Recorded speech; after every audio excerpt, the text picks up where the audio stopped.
Salam uşaqlar. 9 mart 2025-ci il buraxılış imtahanının suallarına baxaq. Deməli, başlayaq birinci sualdan və görək həqiqətən də 2 martdan çətin olmuşdu, yoxsa yox.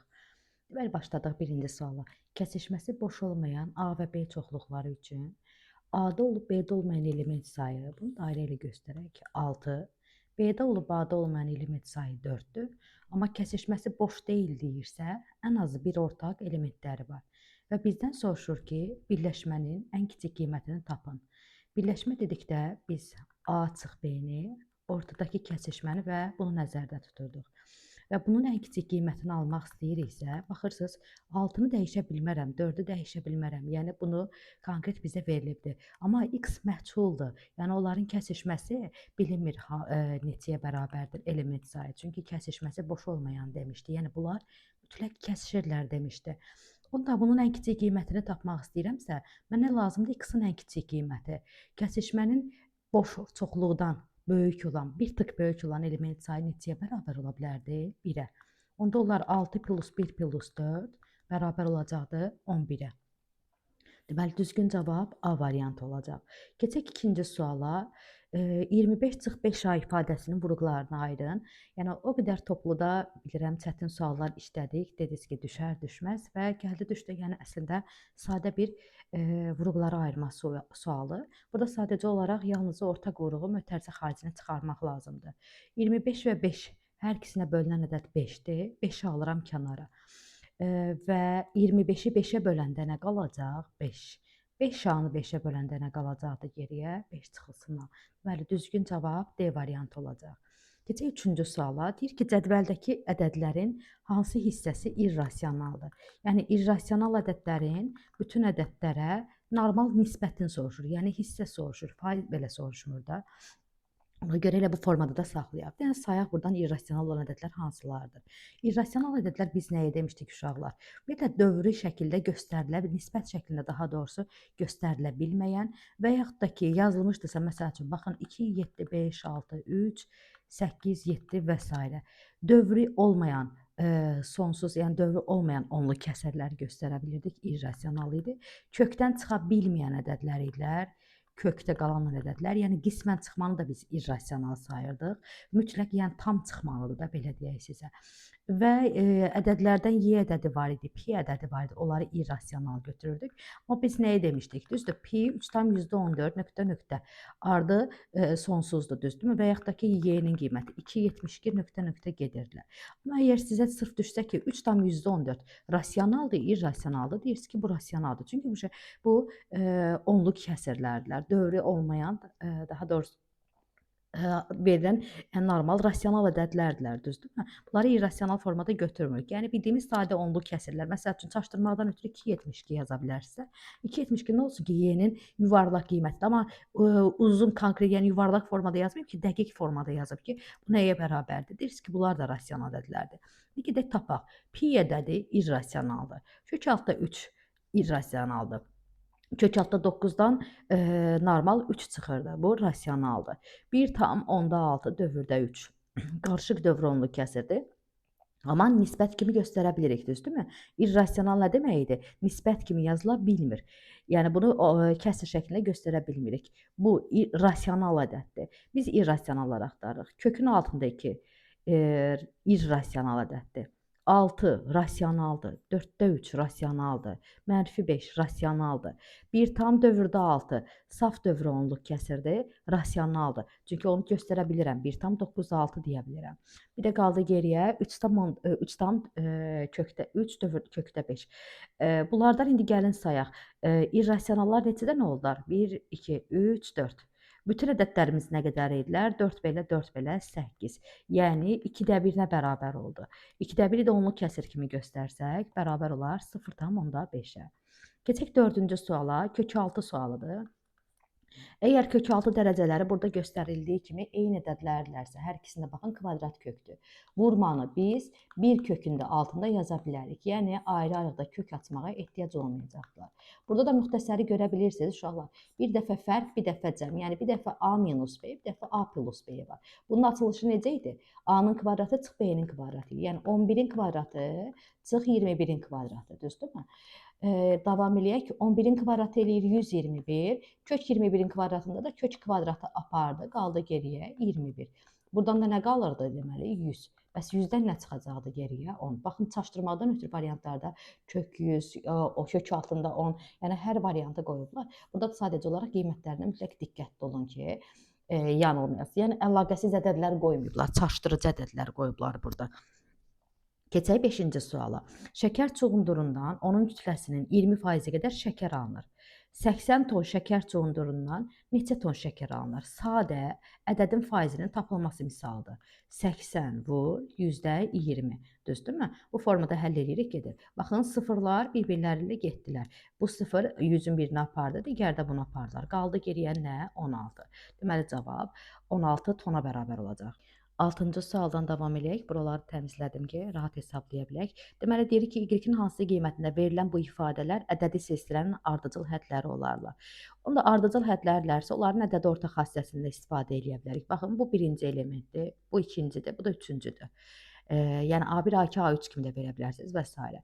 Ədədi silsilədə ədədi ortaq xassəsi necə idi uşaqlar? Kənardakıların cəmi, kənardakıların toplayıb, belə deyək, 6 çıxılsın y. Toplayıb yarıya bölsək, ortadakı həddə bərabər idi. Yəni A1 üstəgəlli A3 yarısı böl 2 bərabərdir A2 demişdik, düzdürmü? Burada baxın, bunlar y-lər bir-birlərinə apardı. 6 çıx 2 eləyir 4. 4-dən də 4-ü də 2-yə böldüm, nə qaldı geriyə? 2. Deməli, deyir ki, modulda 3 çıxılsın y ifadəsi 2-yə bərabərdir. Modul tənliklərdir. Özə mənası varmı? Var. Çünki moduldan müsbət ədəd çıxardıblar. Onda bu necə həll olunurdu?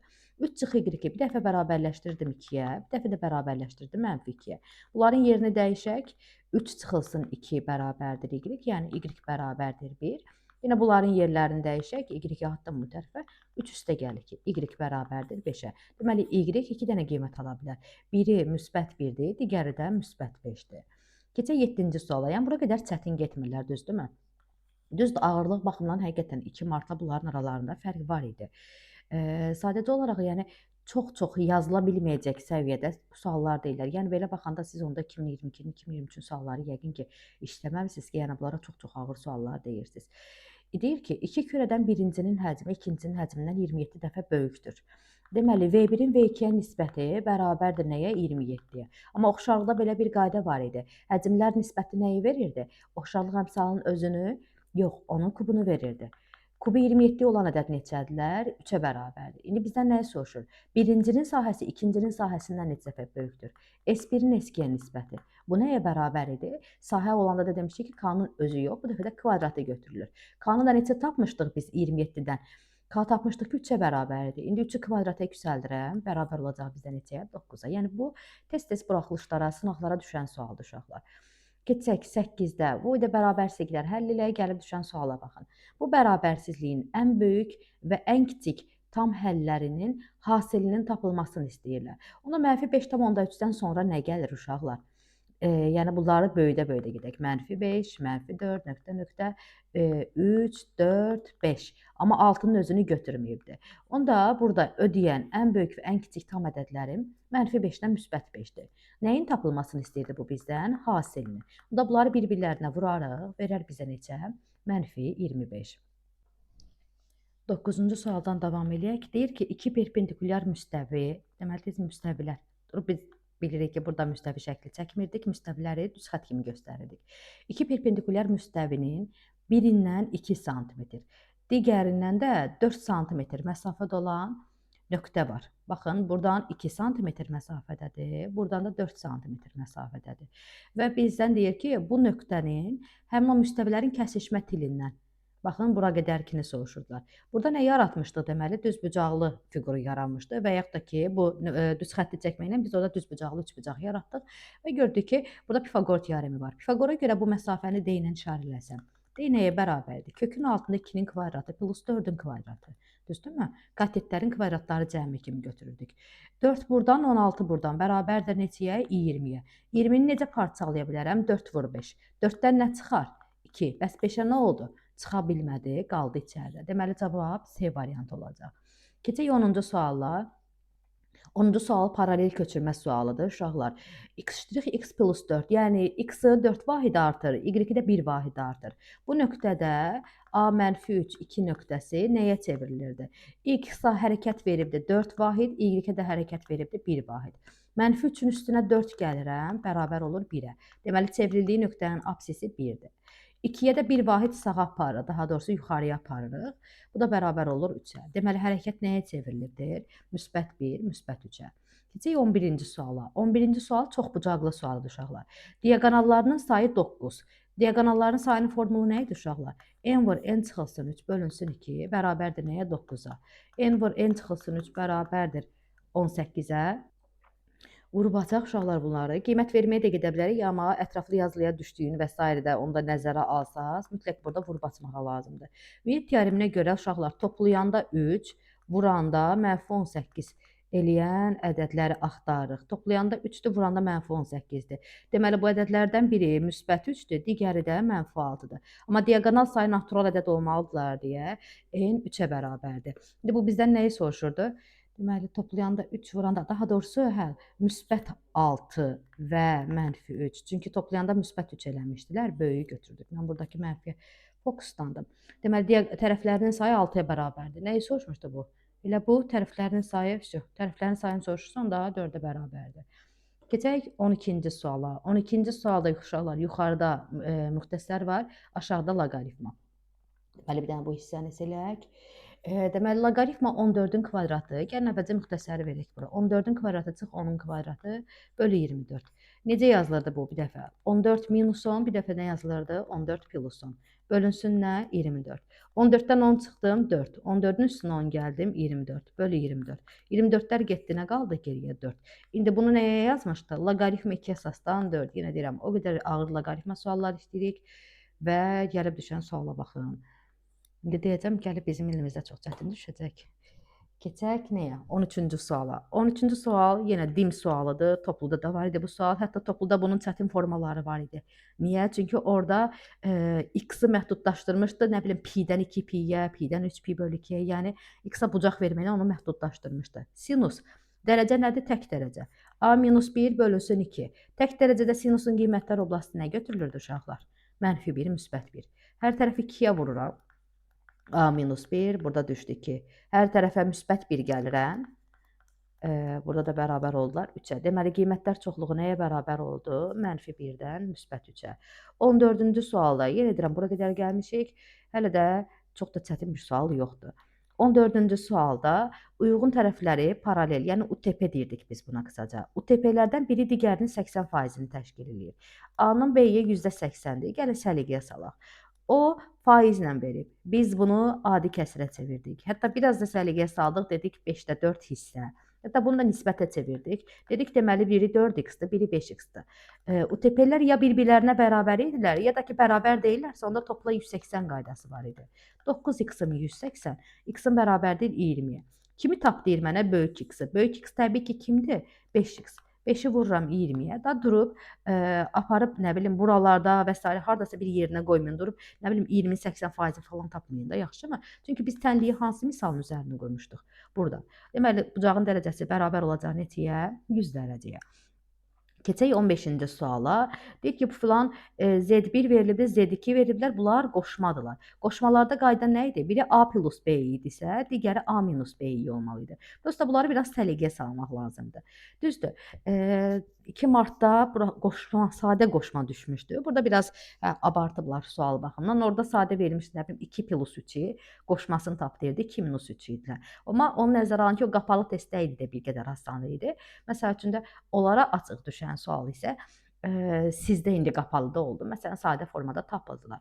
Keçək nəyə? Yəni, haqq qazandırmaq məqsədi ilə demirəm. Sadəcə olaraq deyirəm ki, çox da çətin və yazıla bilməyəcək suallar deyildilər. İ ilə veriləndə nə demişdik uşaqlar? İ-nin 4-ə bölünməsindən alınan qalığı götürürdük, düzdürmü? 5-i i5-dir də burada çünki. 5-in 4-ə bölünməsindən alınan qalıq i1-dir. Yazdıq bura. Keçək Z2-yə. Z2-də nə veriliblər? Y üstə gəl. Üstəgəl formasında lap qeyd elədik. İ-nin üstündə 35. 35'i 4'ə böldükdə qalıqda nə verəcəkdir bizə? i-nin kubu. Çünki 32-də tam bölünürdü. 35 minus 32 3 eləyirdi. i kubu nəyə bərabər idi? Mənfi i-yə. Onda bu işarəni dəyişək, z2-yə yazaq ki, ay z2, sən də bərabərsən y çıxılsın 6 i-yə bərabərdir. İndi bunlar qoşmadırlarsa, qoşmalarda baxın uşaqlar, həqiqi hissələrin əmsalları həqiqətən bir-birinə bərabər olur. Yəni 9, bunun həqiqisi nədir? 9. Bu birisində nə idi? Y.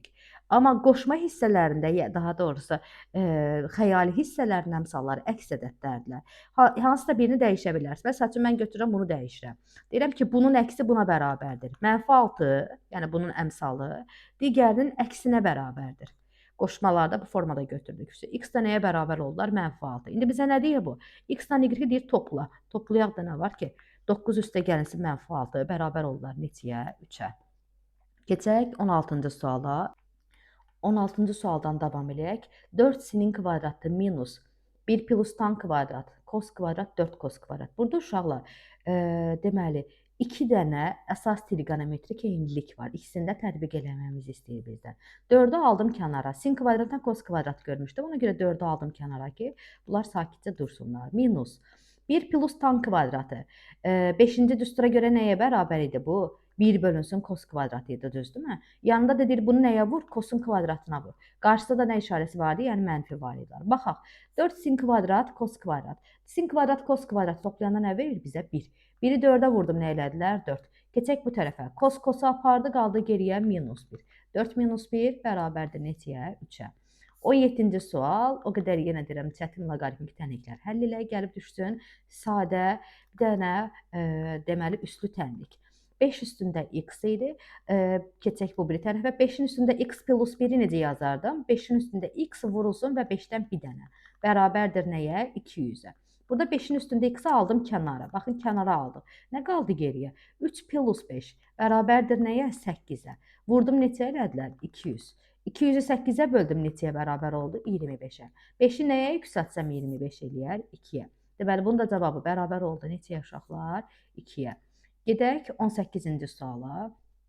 18-dən ötürü buranı pozaq. Deməli, 18-də nə verilibdir bizə? Yenə müxtəsər, yenə müxtəsər. Hər yerdə müxtəsər var. Baxın uşaqlar. A kubu 3A kvadrat B, 3AB kvadrat və çıxılsın B kubu. Kimin açılışıdır bu? X minus 1-in çölündən kubudur. Keçək bu tərəfə. Burada ortaq vuruq kimi ala bilərəm? Dən burada qeyd edək. 2-yə bölə bilərəm. Yəni, ortaq vuruq kimi ala bilərəm də, düzdürmü? 2 vur. 2-yə böldüm hər tərəf, x kvadrat minus 1-dir. Orada müxtəsər verə bilərəm. Kvadrat çıx kvadrat necə açılırdı? Bir dəfə fərq, bir dəfə cəm. Bölmə yazılıb, mən bölməni tərsə vurma elədim birbaşa. Surəti yuxarıya qaldırdım, məxrəci yuxarıya qaldırdım daha doğrusu bu. Bəs aşağıdakı ifadə, daha doğrusu bu nəyin açılışı idi? X çıx 1-in kvadratı idi. Amma surətdə idi, bunu məxrəcə göndərdim. Niyə? Çünki qabağında bölmə işarəsi var. Sən deməli kimsən? X minus 1-in kvadratının açılışısan. İndi səliqəyə salaq, baxaq görək nə verir bizə uşaqlar. X plus 1, X plus 1-i burada öldürdü. X minus 1-dən burada bir dənədir, burada da 2 dənədir. Oldu mu 3 dənə? Oldu. Bu 3 dənəni də vurdu, yuxarıdakı öldürdü. Nə qaldı geri uşaqlar? Surətdə heç nə qalmayıb. 1 yazıram. Məxrəcidə 2-də 1 qaldı. Kodlaşdırma sualı olduğunu nəzərə alsaq, cavabı onluq kəsr şəklində yazmalıyıq. Deməli, cavab bərabər olacaq nəyə? 0,5-ə. Keçək 19-cu suala. 19-da nə veribdir bizə? Akt zalındakı hər sıradakı yerlərin sayı sıraların sayından 8 vahid çoxdur.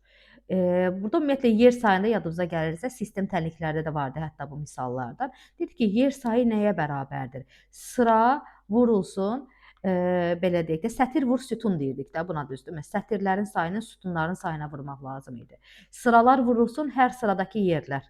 Hər sıradakı yer kimi götürürdük. İndi hər sıradakı yerlərin sayı sıraların sayından 8 vahid çoxdur. Burada mütləq nəyi nəyinə işarələdiyinizə qeyd edin. Mən sıraya x deyirəm ki, tapdıqda elə birbaşa sıranı tapmış olum. Sıraların sayını x-dan işarə elədim. Vururam bunu nəyə? Yerlərin sayı deməli bunlardan 8 vahid çoxdur. X plus 8 bərabərdir 384. Vurub açıram x-in kvadratı plus 8x minus 384 bərabərdir 0. İndi tapmaq lazımdır bizə nəyə? Toplayanda mənfi 8, yəni cəmi mənfi 8, hasili də mənfi 384. Eləyən ədədlər. Hasil mənfidirsə, bilin ki, köklərdən biri mənfidir, biri müsbətdir. Qalır indi bu iki dənə kökü tapmaq. Ümumiyyətlə hesablamaq çox gedəcək uşaqlar. Onda belə deyək, gedək diskriminanta. Çünki vurma biraz böyük ədəddir. Tapılması biraz çətin olacaq. Gedək diskriminanta. Diskriminant nə idi? B kvadrat çıx 4AC. B neçədir? 8. 8 kvadrat çıx 4 vurulsun. A-sı 1-dir yazmıram. C-sini də yerinə yazıram. -384. 8-in kvadratı ilə də 64. Burada verdi mənə 1536. Topladım verdi mənə nə? 1600. Aha, kvadratik ədəd aldısa, bilin ki, düz yoldasınız. Çünki bizdə onsuz natural ədəd lazım idi. Deməli, gedək x1-ə. x1 nəyə bərabər idi? B-nin əksi. B neçədir? Məndə müsbət 8. Əksi nə eləyəcək? -8. Üstə gəl. Diskriminantın kökü. Diskriminantın nə idi? 40. Kök, daha doğrusu 1600. Kökü də elədi 40. Böl 2. 40-dan 8 çıxdım 32. 32-ni də 2-yə böldüm neçə elədər? 16. X2-ni də tapaq. Bu dəfə araya çıxma qoyurduq. Bölünsün 2. -8 -40 eləyir -48. Bunu da 2-yə böləndə nə verir? -24. Amma sıra sayı və yaxud da ki, yer sayı mənfi ola bilməzdi. Deməli, biz x-i tapdıq 16. Bu da bizə sıranı tapın demişdi. Elə birbaşa əvəz eləmişdi ki, hazır tapdıqda qiyməti rahatlıqla bilinsin. Deməli, buranın qiyməti bərabər oldu neçəyə uşaqlar? 16-ya. Biraz vaxt aparan sualdır. Vaxtı da nə ilə bağlı aparırlar uşaqlar? Yəni ümumiyyətlə tapmaq çətin idi, diskriminanta getdik. Sadə kvadratik təllik kimi həll elədik, getdilər bunları. Keçək deməli nəyə? Neçə qaldı geriyə?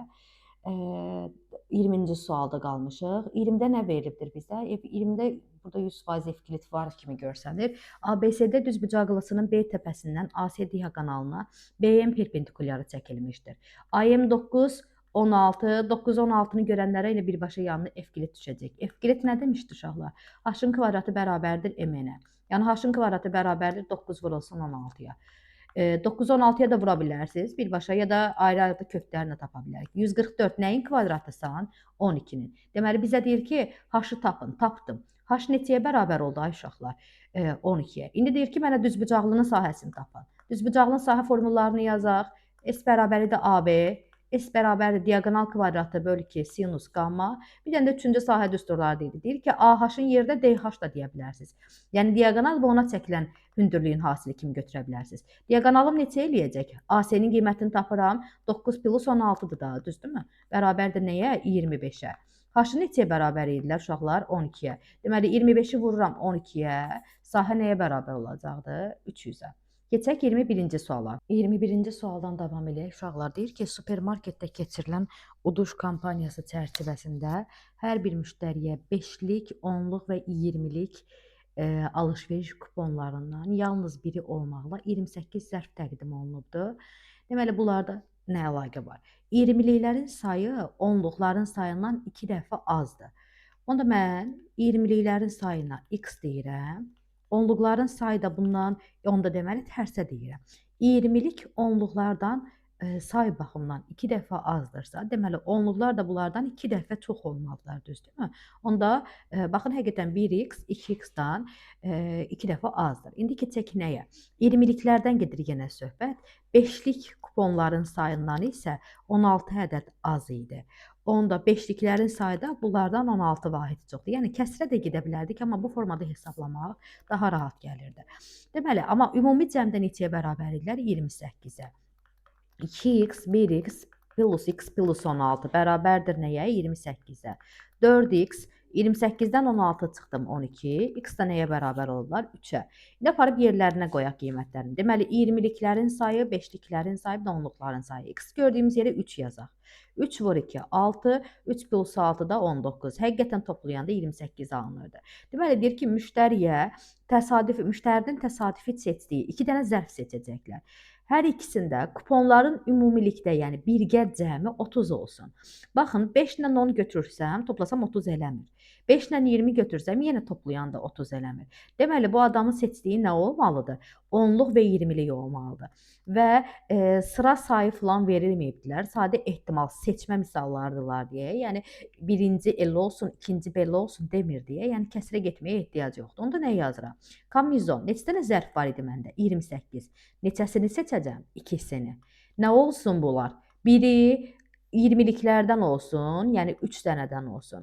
Biri də onluqlardan olsun, yəni 6 dənədən olsun və həm də dediyimizə görə aralarında çoxluqların, yəni kombinezonları vurma qoyuruq. Keçək hesablamağa. Kombinezon 3-dən 1 elə 3-ə bərabərdir, 6-dan 1 də elə 6-ya bərabərdir.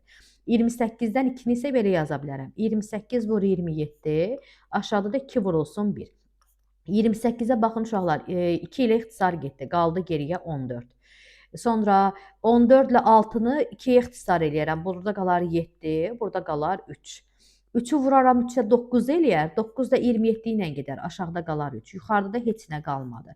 Aşağıda qalıb 7 vur 3-üm, yəni 21. Yuxarıda da qalıbdı cavabda 1. Deməli ehtimal 21-də 1-ə bərabər olacaq. Keçək 22-ci suala. ABC üçbucağı AB və AC tərəfləri mərkəzi O nöqtəsi olan çevrəyə toxunur. Harda? K və S nöqtələrində. Onda biz nə qayda bilirdik? Toxunan radiusa perpendikulyar da deyirdik, düzdürmü? B bucağı, çöldəki B bucağı 40 dərəcəyə bərabərdir. Deməli, buradakı bucaq da neçəyə bərabərdir? 50-yə. Niyə? Çünki düzbucaqlı üçbucaq var burada. 90 var, 40 var. 90-dan çıxdım digər 40-ı, deməli verdi bizə nə? 50. İndi bu adam nəyi soruşur bizdən? KMS qövsünün tapılmasını istəyir. TTM yadınıza gəlir uşaqlar. Toxunan arasındakı üstə gəldə mərkəzi bucaq və yaxud da ki qövs bucağı cəm neçəyə bərabər olmalı idi orada? 180-ə. Deməli 50-nin üstünə nə gəlsəm 180 eləyər? 130. Deməli KMS-nin dərəcə ölçüsü 130-a bərabərdir. Yenə bu da sadə sual idi. Keçək 23-cü suala. 23-də piramida verilibdir. Necə piramidadır? Düzgün dördbucaqlıdır. Yəni bu kvadratdır. Tam səthinin sahəsini 360 verib, oturacağın sahəsində 100 verib. Onda esyan nəyə bərabərdir? 360-dan 100-ü çıxaram da, düzdürmü? Nəyə bərabər qaldı geriyə? 260. Keçək ki, esyanın formuluna. Esyan nəyə bərabər idi? Balaca P oturacaq vurulsun H. Oturacağım nə çıxmışdı mənim? Kvadrat. Kvadrat sahə necə tapılırdı burada? A kvadrat ilə. Bərabər idi nə yazıldı? Çünki misal özü burada 100-ə bərabərləşdiribdi. A nəyə bərabər çıxırdı? 10-a. Onda kvadratın əgər tərəfi 10-dursa, böyük perimetri 4 vur 10, yəni 40-a bərabərdir. Yarım perimetri də bunun yarısına bərabərdir, 20-yə. 20 vurulsun H bərabərdir S-yana. Neçə çıxmışdı bu da burada uşaqlar? 260. Onda 260-ı 20-yə bölərəm. Baxın, sıfırlar getdi. 26-nı da 2-yə böldüm. Neçə oldu? 13-ə bərabər oldu. Yenə bu da asan sualdır. Yazıla bilməyəcək səviyyədə bir sual deyildi uşaqlar. Keçək 24-də. 24-də nə veribdir? Bir qrup tələbələr və boyları və cinsə görə ayrılıblar. Nə formada verib? Bu qrupda boyu 1.70-dən çox olan oğlanların sayını tapın. 1.70-dən çox, yəni oğlan. Bunun tapılmasını istəyir. Baxın uşaqlar, bu formada alt-alta yazılanda demişdik ki, sistem var burada. Çünki 1.70-dən az qız və oğlanı toplayanda cəmini nəyə bərabərləşdirməliyəm? 21-ə. Bərabərdir 20. Yəni sonra 2y-lə də x-i toplayanda nəyə bərabərləşdirirəm bunun da cəmini? 17-yə. Gəlin aşağıdakı tənliyi məsəl üçün 3-ə vuraq. Y plus 3x bərabərdir 21. Aşağını 3-ə vurdum. 6y üstə gəlsin 3x bərabərdir neçəyə? 51-ə. İndi belə bir tənliklər yarandı. Sistemləri bir-birindən çıxaq. Y-dən 6y çıxdım. Nə verdi mənə? Mənfi 5y. Düzdür? 3x 3x-la getdi. 21-dən 51 çıxdım. Nə qaldı geriyə? 30. 30-u böləndə 5-ə, mənfi 30-u mənfi 5-ə, y də bərabər oldu 6-ya. Amma bax, misalı yarımçıq saxlamayın. Keçənki uşaqlardan, tələbələrdən var idilər. Elə y-i tapmışlar, ona görə yarım bal, 3-də 2-lik bal vermişlər onlara. Niyə? Çünki bizdən soruşur ki, 1.70-dən çox oğlan olsun. Bunlar da 2y-ə bərabərdir. Y-i də 6 tapmısansa yerinə qoy. Yəni misalı axıra qədər oxuyun. Nə istədiyin, hətta altından da xətt çəkin. Nə istəyir bu adam məndən? 1.70-dən çox oğlan. Kimdir bunlar? 1.70-dən çox oğlandakı sətirdən götürürük ki, 2y-ə bərabər olurlar. Keçək 25-ci suala. 25-ci sualdan davam edək uşaqlar. Deməli, y bərabərdir x kvadrat çıx 8x plus 18. Yenə funksiya düşüb, yenə parabola düşübdü. 25-ci sualda əksərən demişdi ki, elə funksiya mövzusu olurdu. Deməli, deyir ki, bu parabolanın təpə nöqtələrinin koordinatları tapaq. Əvvəlcə gəlin yazaq. X-in kvadratı çıx 8x. Necə tapırdıq uşaqlar? B-ni götürürdük. Özə çevrilmiş olmasına fikir verin. Çevrilmiş formadaydılar. B-ni yarıya böldüm. Nə elədi? 8-in yarısı. Mənfi 8-in yarısı mənfi 4. Kvadratı 16. 16 yazaq. 16-nı gələk. Həm də 16-nı çıxaq. Plus 18. Buranı qruplaşdıraq görək nəyin açılışıdır bu. X minus 4-ün çölündən kvadratı. 18 çıxılsın 16-da nəyə bərabər olacaqdır uşaqlar bizdə? deməli verirdi bizə neçəni? 2-yə. İndi bunun təpə nöqtəsinin koordinatları deməli neçə imiş ay uşaqlar? Nəyə bərabər imişlər? 4, 2-yə. 4, 2 buradır. Yazaq bura 4, 2-yə bərabərdir. İndi nə istəyir? Deyir ki, bu funksiyanın qrafikini absis oxuna nəzərən, sonra koordinat başlanğıcına nəzərən və y oxuna, ordinat oxuna nəzərən simmetrik çevirdikdə, baxın, buna nəzərən simmetrik çevirdim, bura nəzərən simmetrik çevirdik və bura nəzərən simmetrik çevirdik. Bu bizə nəyi soruşur? Deyir ki, çevirdikdə BCD nöqtələri alınır və bunların deməli, BCD nöqtələri alınırdı və bizdən istəyir ki, bu alınan dördbucaqlının perimetrini tapaq. Deməli, qeyd eləyək, istəyirsiniz ad-bayad verək. Absisə nəzərən çevirdikdə B yaranırdı. Bura deməli B-yə bərabərdir. Koordinata nəzərən çevirdikdə C yaranırdı və ordinata nəzərən çevirdikdə də D yaranırmış. Bizdən soruşur ki, bu dördbucaqlının perimetrini tapaq. Onu da sadə hesablamalarla da görə bilərsiniz ya da yazaq koordinatı. D-nin koordinatı nəyə bərabərdir? -4, -2. Çünki y oxuna nəzərən çevirəndə uşaqlar x-i əksinə çevrilirdi. Adı çəkilməyəni əksinə çevirirdik. X oxuna nəzərən çevirir deyirdisə, 4 buradır, amma bura -2-dir. Koordinat başlanğıcı deyəndə hər ikisini əksinə çevirirdik. İndi bizə lazımdır uşaqlar sadəcə olaraq dördbucaqlının perimetri. Əslində görürsünüz ki, bu düzbucaqlıdır. Onu da yazaq. 4, 2 nöqtəsi ilə -4, 2 nöqtəsi arasındakı məsafə. Biz demişdik ki, əgər iki koordinatı eynidirsə, yəni ordinatları eynidirsə, digər ikisinin fərqini tapmaqla ara məsafəsini tapa bilərik. Deməli, eni neçəyə bərabər oldu bu düzbucaqlının? 8-ə. Keçək hündürlüyünün tapılmasına. Yenə koordinat baxımından, məsəl üçün, AB-ni götürürəm. 4, 2-dir. Bir də 4 -2-dir. Bunların ikisinin arasındakı məsafəni tapmaq istəyirəmsə, 2-dən çıxaram -2-ni. Yəni, əl qaydası ilə də tapa bilərsiniz. Uşaqlar, necə? Əl qaydası ilə deyirəm ki, bunun hündürlüyü 2-dir, burada 2-dir. 2, 2 neçə elədi bizdə? 4. Ya da buradakına baxaq. Buradan bura 4 vahid enidir, bu tərəfdən də 4 vahid. 4, 4 nə eləyirlər? 8. İndi gedək perimetrə. Perimetrin formulu nə idi? 2 vurulsun A plus B. 2 vurulsun 8 plus 4. 24. 8-i 4-ə topladım 12. Perimetrini də tapın demişdi. Perimetri bərabər oldu. Neçəyə uşaqlar? 24-ə. Yəni bu mövzuda, belə deyim də, bu testdə, sınavda nisbətən çətin ola biləcək sual, məsəl üçün deyərdik ki, 25-ci sualdır.